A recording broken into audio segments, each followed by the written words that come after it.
Doctor Ghorpade sir, आप यहाँ पे गोविंद फाउंडेशन से जो स्पेशलिस्ट आए हैं, डॉक्टर गायकवाड़ सर, शांताराम जी गायकवाड़ सर, जो सातारा के फलटन जैसे ड्रॉट प्रोन एरिया में इनोवेटिव तरह से लो कॉस्ट हाउसिंग हो, लो कॉस्ट हाइड्रोपोनिक जैसे इनोवेटिव काम करते आ रहे हैं, उनके बारे में इंट्रोड्यूस करें। और सर से मैं दरख्वास्त करूंगा कि वो भी क्या मैनेजमेंटल प्रैक्टिसेस है जिसके यूज करने के बाद हम इस सिचुएशन को, हिट स्ट्रेस को टैकल कर सकते हैं, इसके बारे में बताइए।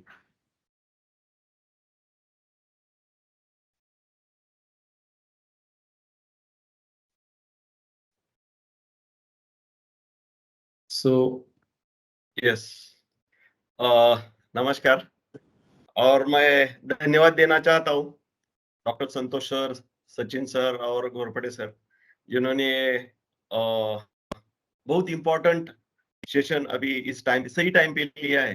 जैसे कि अभी आप देख रहे हैं, टेम्परेचर बढ़ रहा है, टेम्परेचर इतना नहीं बढ़ रहा, लेकिन ह्यूमिडिटी बढ़ रही है। तो आपने अभी बहुत अच्छी तरह से सिंपल लैंग्वेज में बता दिया है कि कैसा प्रॉब्लम होता है, थर्मल इंडेक्स कैसा बढ़ता है, जानवरों को जो प्रॉब्लम होता है वो कैसा होता है।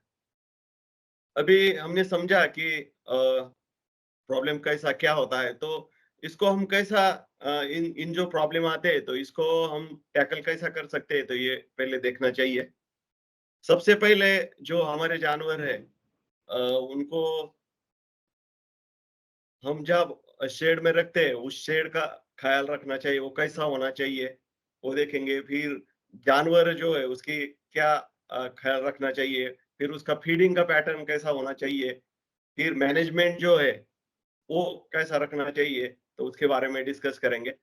तो पहले जो जानवर है हमारा वो अ, छाँव में रखना चाहिए। आपको तो पता है बहुत सारा सनलाइट रहता है, तो इसके लिए हमारे फार्म के आजू-बाजू पेड़ लगाना चाहिए। तो मैं बोलूँगा कि सबसे पहले अ, आपका जो फार्म है, जो हम किसान भाइयों को बोलते हैं कि पहला फ्री हाउसिंग बनाना चाहिए। लूज़ हाउसिंग, फ्री हाउसिंग, मुक्त संचार, ये सबसे इम्पोर्टेंट है। क्योंकि क्या होता है, हमें पता नहीं है जानवर को कब क्या चाहिए, लेकिन वो सही तरह से पहचानता है कि उसको क्या चाहिए। उसको जब ज़्यादा सनलाइट होता है तो वो छाँव में चला जाएगा। जब उसको सनलाइट चाहिए तो वो वहाँ पे आएगा। जब उसको प्यास लगती है तो वो पानी पीने चला जाएगा। ये सबसे इम्पोर्टेंट है। तो इसीलिए मैं तो बोलता हूँ जो कुछ अ, होना चाहिए, जो कुछ ज़्यादा चैलेंजेस हमें आती है, तो ये फ्री हाउसिंग से बहुत सारी कम हो जाती है। और जो किसान भाई लगे रहते हैं काम में, उनका काम भी कम होता है इसी में। तो अभी देखिए पिक्चर में देख सकते हैं अब, जैसे कि पेड़ के नीचे कितने आराम के साथ जानवर खड़े हैं। क्योंकि आपको पता है नेचुरल रिसोर्सेस में बहुत ज़्यादा ताकत होती है। जैसे कि हम बड़े स्ट्रक्चर देखते हैं, हम शेड बनाते हैं, बहुत अच्छा शेड बनाते हैं। लेकिन जब जानवर चाहते हैं ना, देखते हैं हम समर में, ज़्यादातर जानवर पेड़ के नीचे ही रुकते हैं। तो जानवर बोलते हैं खुद उनकी लैंग्वेज से कि मुझे इतना महँगा नहीं चाहिए। मुझे कुछ सिंपल पेड़ दिया तो भी समर नेचुरली मैं टैकल करता हूँ। तो ये सिंपल बात है कि ज़्यादा खर्चे का सब्जेक्ट नहीं है। तो इसीलिए ये जो नेचुरल रिसोर्सेस है, वो इस्तेमाल होना चाहिए। और हम आगे भी बोल सकते हैं कि फ्री हाउसिंग या लूज़ हाउसिंग के लिए कितना खर्चा आएगा। तो जो हमारे पास है रिसोर्सेस, उसी से हम मुक्त संचार फ्री हाउसिंग हम बना सकते हैं। और हमारे जो जानवर है, उनको जो चाहिए, वो हम दे सकते हैं। हमने देखा है कि यहाँ पे मुंबई वेटरनरी कॉलेज के स्टूडेंट ने एक स्टडी किया था कि फ्री हाउसिंग में जो बॉडी टेम्परेचर, रेक्टल टेम्परेचर और टेम्परेचर में जो फ़र्क आता है, और जब गाय को हम बाँध कर रखते हैं, तो वो डिफरेंस बहुत ज़्यादा डिफरेंस होता है उनमें। तो इसीलिए पहले कि जितना ज़्यादातर लोग फ्री हाउसिंग करते हैं, तो वो पहला करना चाहिए। बाद में फिर जो शेड हम बनाते हैं, वो सबसे इम्पोर्टेंट है कि वो कैसा है, वेंटिलेशन कैसा बनाया है वहाँ पे। क्योंकि पंजाब में अभी बात हुई है इसके ऊपर, डॉक्टर संतोष सर ने बताया है कि पंजाब के जो लोग हैं, वहाँ पे भी ज़्यादा दूध देने वाले गाय और रखते हैं, और मैनेजमेंट भी वैसे ही देते हैं, इसीलिए वो एक्टिविटी वहाँ पे हो जाती है।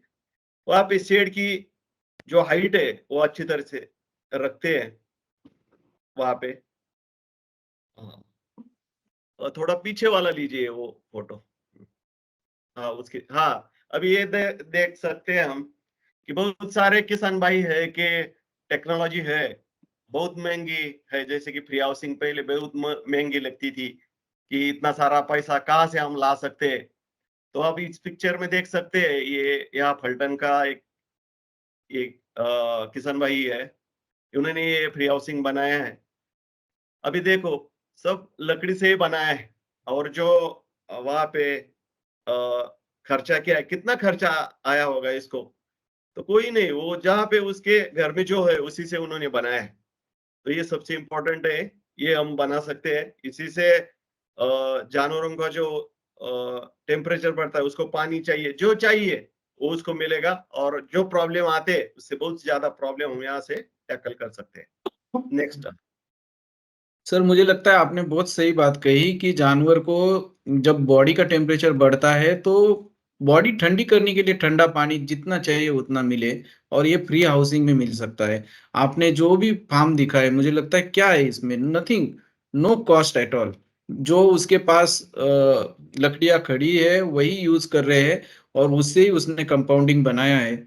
और मुझे लगता है कि आपका एरिया इसीलिए जाना जाता है।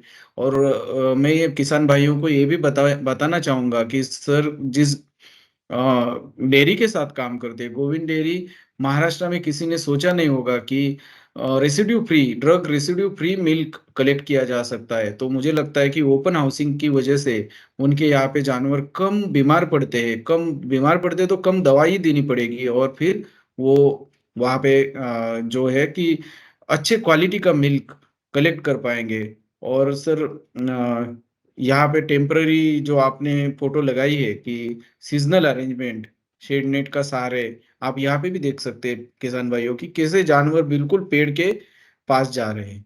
सो सर आगे वाला और लेना है। ठीक है, यस।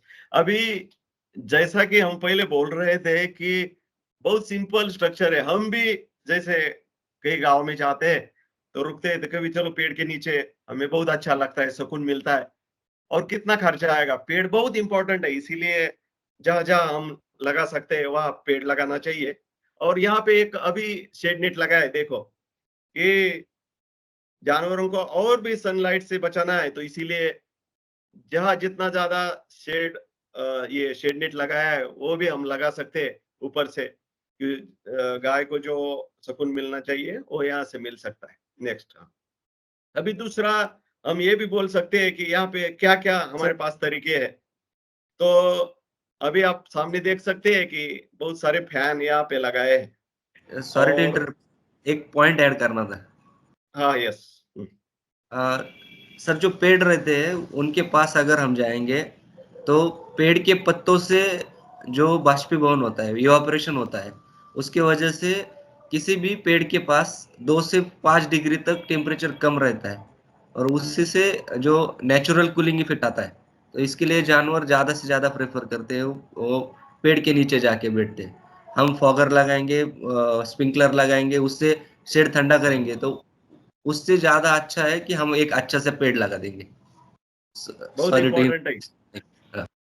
और यहाँ पे हमने और मैं भी एक ऐड करना चाहूंगा कि जैसा फ्री हाउसिंग में एक सीसीटीवी कैमरा लगाया था समर में ही, तो उन्होंने देखा था कि समर में रात को भी गाय पानी पीती है। मीन्स उन्होंने देखा 12 to 14, 14 टाइम उन्होंने गाय ने पानी पिया था, तो कितना टाइम गाय को पानी लगता है।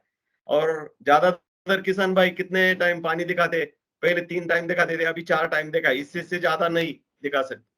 अभी देखो ना, हम बैठे हैं, हमारे पास ही हमने पानी रखा है पीने के लिए, और हम गाय का कभी नहीं सोचते उसको पानी चाहिए, जब चाहिए उस टाइम पानी चाहिए। ये सबसे इम्पोर्टेंट, कि फ्री हाउसिंग में गाय जब चाहिए रूमिनेशन करती है, उसके बॉडी में जब चाहिए उस टाइम पानी पीती है, इसीलिए वहां पे उसका जो बॉडी का रख रखाव है और मेंटेनेंस है वो कम रहता है, और प्रोडक्शन भी अच्छा आता है। इसीलिए ज्यादातर किसान भाई ने वो करना चाहिए। दिक्कतें आएगी, लेकिन हम जब सोचते हैं तो हमें उसके जवाब में मिलेंगे, उसके रास्ते भी मिल जाएंगे। अभी इसके आगे ये तो किया हमने, आगे भी क्या कर सकते हैं, तो हम फैन लगा सकते हैं यहाँ पे, जहाँ जहाँ जिनके पास इकोनॉमी है वो कर सकते हैं, फैन लगा सकते हैं। और पंजाब में बहुत सारे फार्म है, वहां पे उन्होंने ये फैन लगाए और वहां पे उन्होंने फॉगर से लगाए और उसके पीछे फैन चलते हैं, तो वो कूलिंग इफेक्ट बहुत जल्दी आ जाता है गाय में। आपको पता है कि वहां पे जब 65 लीटर गाय वो रखते हैं, लेकिन हमारे से ज्यादा टेम्परेचर वहां पे है। हमारे यहाँ लोग बोलते हैं कि हमारे ये पलटन मान खटाव में इतना सारा टेम्परेचर होता है, तो यहाँ 30 लीटर 40 लीटर की गाय हम कैसे रख सकते? तो ये पंजाब या विदेशों में कहीं हम देख सकते हैं बहुत ज्यादा टेम्परेचर होता है, लेकिन वहां पे ये सिस्टम लगाकर वो टेम्परेचर मेंटेन कर सकते हैं और अच्छी वहां से प्रोडक्शन गाय से लेते हैं। अभी दूसरा है कि हम फॉगर भी लगा सकते हैं। ये फैन लगाए है, लेकिन जहाँ जिनके पास ये परचेज करने के लिए इतना सारा पैसा नहीं है, वो 10 गाय 5 गाय और 20 गाय के फार्म में छोटा फॉगर भी लगा सकते। फॉगर के लिए एक यहाँ पे पिक्चर में दिखा है, एक 8-10 फॉगर हम लगा सकते हैं और उसको एक फॉगर की कीमत साधारण अभी 120 रुपीज है। जब हम 10 फॉगर किए तो 1200 रुपीज होंगे। एक मोटर की कॉस्ट आती है 2000 या 2200, इतना रुपए में हम 1 एचपी की मोटर परचेस कर सकते हैं। और यहाँ पे गोविंद में हमने एक टाइमर तैयार किया है। बहुत सारे लोग अभी टाइमर इस्तेमाल करते हैं और हमने हमारा इंजीनियरिंग कॉलेज है, वहाँ के स्टूडेंट ने और किसानों ने दोनों ने मिलकर एक सेंसर बनाया है। वो सेंसर जहाँ की टेम्परेचर पड़ता है तो वो खुद सिस्टम चालू कर देता है और वो टेम्परेचर उस लेवल तक आने के बाद वो बंद हो जाता है। हमने इसका इम्पैक्ट भी देखा है। हमारे यहाँ रिस्पेक्टेड चौधरी सर आए थे दिल्ली से, उन्होंने कुछ फार्म देखे थे और उस फार्म में ये सिस्टम बिठाया था। तो वहां पे बहुत सारा डिस्कशन 20 मिनट चला, तो बहुत आराम के साथ बात करते थे। लेकिन वहां से फिर जब हम किसान के घर गए ना, तो 5 मिनट में वो इधर उधर होने लगे, यहाँ पे बहुत गर्म हो रहा है। मीन्स इतना सारा अच्छा सिस्टम मीन्स हम कम कॉस्ट में कर सकते हैं। अभी जिनके पास ये सारा सिस्टम देखो ना, 1200 रुपीज का फॉगर हो गया, 2000 की मोटर हो गई और सेंसर 1500 या 2000 में हो सकता है। 5000 में ये पूरा इसी जानवरों का हम तैयार कर सकते हैं।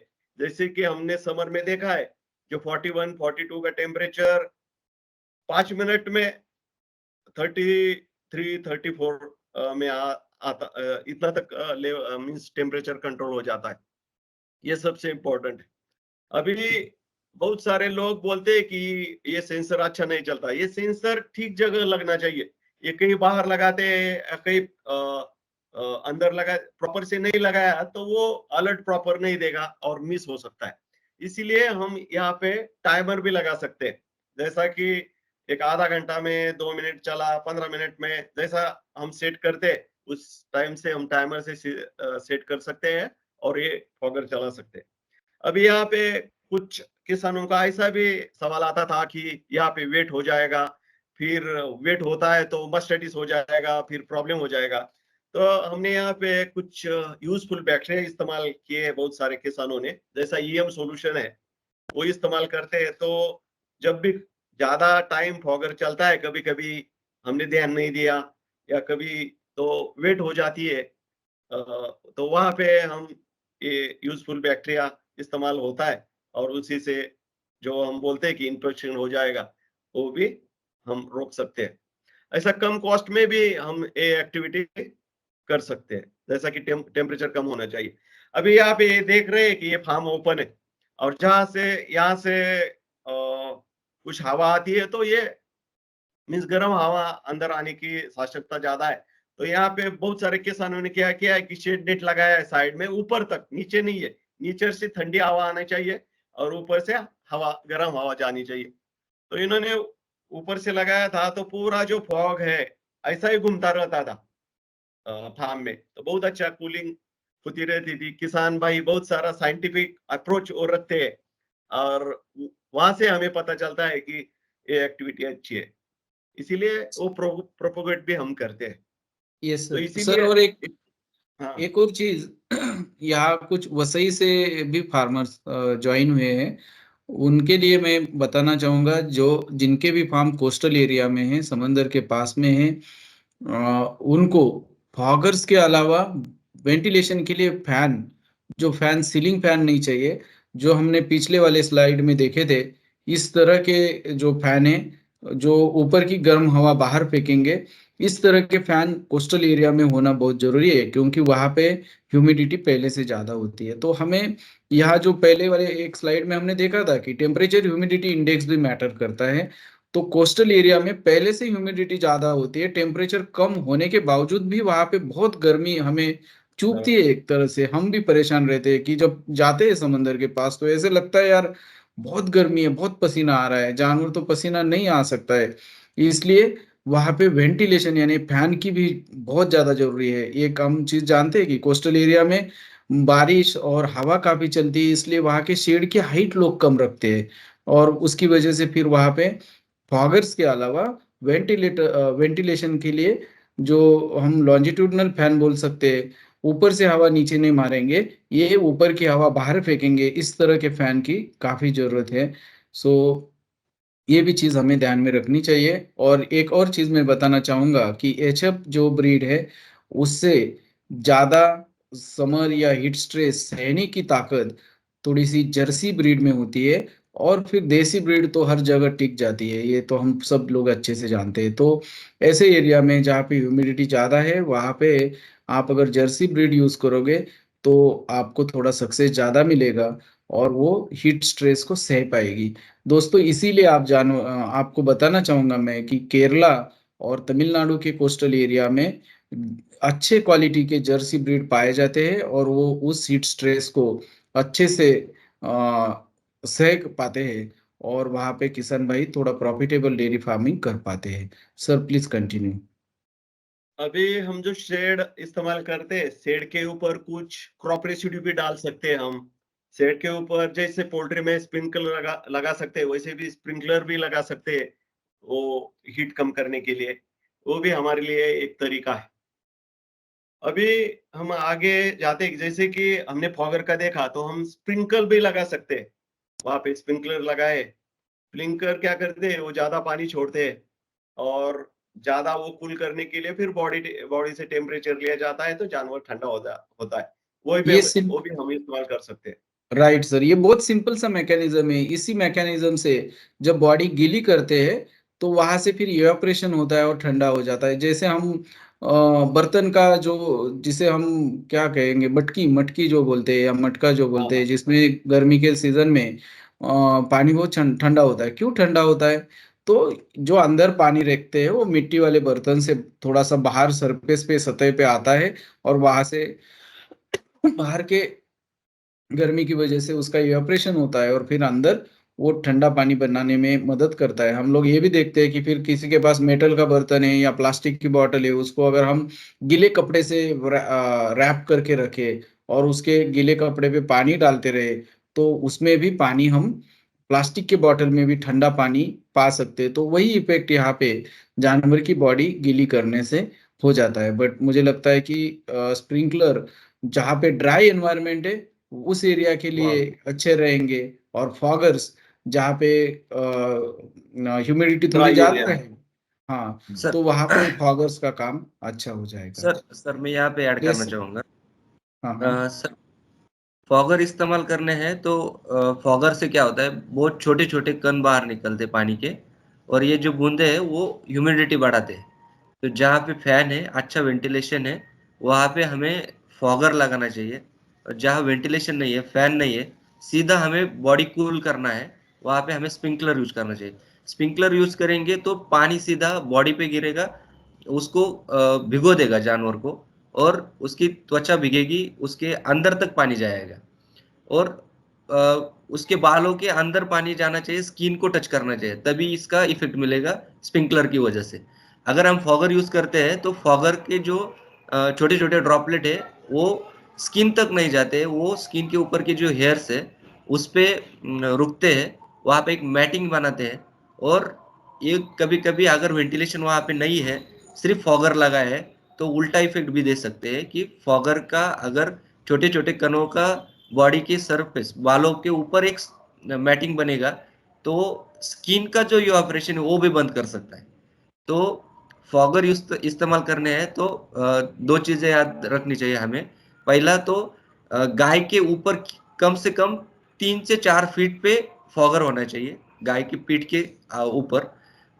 मतलब अगर हम देखेंगे तो कम से कम 7 से 8 फीट पे फॉगर लगना चाहिए और वहां पे प्रॉपर वेंटिलेशन होना चाहिए ताकि सिर्फ हवा ठंडी हो, वो फॉग जानवरों के शरीर पे नहीं गिरना चाहिए। स्प्रिंकलर यूज करेंगे तो स्प्रिंकलर 10 से 12 मिनट में सिर्फ 2 या 3 मिनट शुरू होना चाहिए और इतना ही पानी गिरना चाहिए कि जानवर की पीठ भीगनी चाहिए और उसका पानी जो है वो नीचे उतर के उसके आर्डर पे नहीं जाना चाहिए।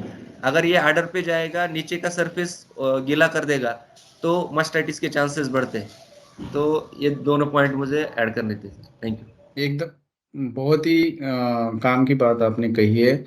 और टेक्निकली ये बहुत इम्पोर्टेंट चीज़ है कि स्प्रिंकलर कहाँ यूज़ करने हैं, फॉगर कहाँ यूज़ करने हैं। और आप इसीलिए देख पाओगे कि इस फोटोग्राफ में आप देख पा रहे हैं कि जो स्प्रिंकलर है उसकी हाइट बिल्कुल जानवर के बॉडी पे गिरे इस तरह से है। और पहले वाले स्लाइड में जो सर ने दिखाया था, फॉगर ऊंचे हाइट पे लगे हुए हैं। और यहाँ पे प्रॉपर वेंटिलेशन भी है। यस सर, यस और सर। अभी हम बोल रहे थे कि ये हुआ शेड का। सबसे इम्पोर्टेंट है अभी जो पानी चाहिए ना, वो 24 आवर्स वाटर पानी चाहिए जानवरों को पीने के लिए। और जो पानी चाहिए उसका क्वालिटी भी अच्छा चाहिए और वो ठंडा भी चाहिए। गर्म पानी है तो जानवर पिएंगे नहीं ज्यादा, ये सबसे इम्पोर्टेंट है।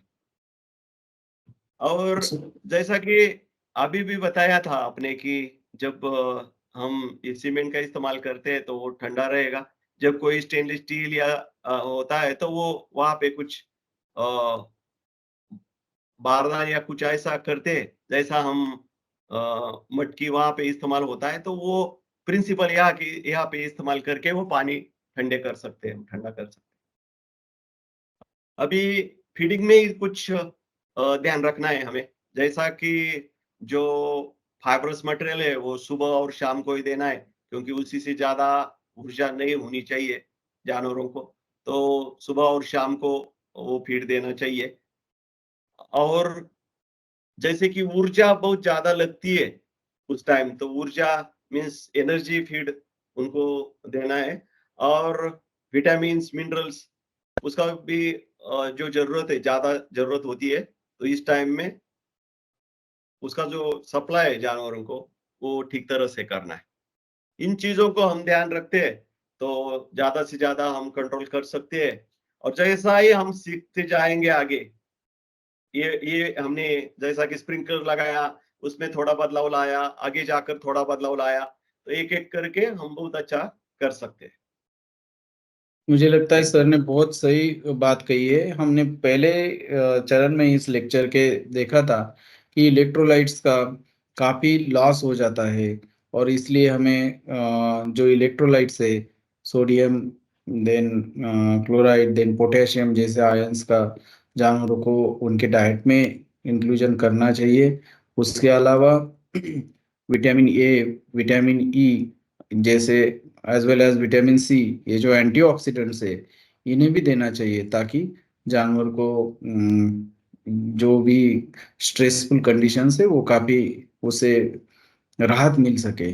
और एनर्जी लेवल कम होती है, इसलिए जो यहाँ पे उन्होंने कहा है कि थोड़ा सा फैट परसेंट थोड़ा ज़्यादा हो इस तरह का कॉन्सेंट्रेट भी देना चाहिए। और सक्यूलेंट ग्रीन पाउडर अगर हम समर में दे पाते हैं तो भी बॉडी के कूलिंग के लिए काम में आ जाता है। सो दोस्तों, क्या क्या हो सकता है और इसको मैनेजमेंटल प्रैक्टिसेस से कैसे कम किया जा सकता है, इसके बारे में अभी गायकवाड़ सर ने बहुत अच्छे से बताया। वो ऐसे एरिया से बिलोंग करते हैं कि वो ड्रॉट प्रोन है, जहाँ टेम्परेचर काफ़ी ज़्यादा रहता है, ड्राई हीट भी ज़्यादा रहती है। तो ऐसे एरिया में भी उन्होंने बताया कि वो 30 लीटर प्लस के एनिमल्स रियर कर पाते हैं। और बाकी जैसे पंजाब का भी उन्होंने बताया कि उनके फार्म की हाइट जो सर ने एक स्लाइड में दिखाया है इस यहाँ पे, कि फार्म आइडियल फार्म कैसा होना चाहिए जहाँ पे हीट स्ट्रेस ना हो। इस स्लाइड में लेफ्ट कॉर्नर पे आप देखोगे तो इस तरह से ज़्यादा ऊंचे शेड होना बहुत जरूरी है, और वहाँ पे ओपन पैडॉक भी काफी बड़ा दिया है। और फिर सेंटर से ये जो गैप है यहाँ से गर्म हवा नेचुरली बाहर निकल जाती है, और फिर यहाँ पे जानवर के बॉडी टेम्परेचर मेंटेन करने में नेचुरली काफी सारी राहत मिल पाती है। सो हमारा हाउसिंग भी कैसे होना चाहिए, और सर ने बताया कि मेटल शीट से उसके ऊपर हम चारा, सूखा चारा भी रख सकते हैं, ताकि पत्ते रख सकते हैं, ताकि उससे जो है कि जानवर के शेड का जो टेम्परेचर है वो मेंटेन हो सके।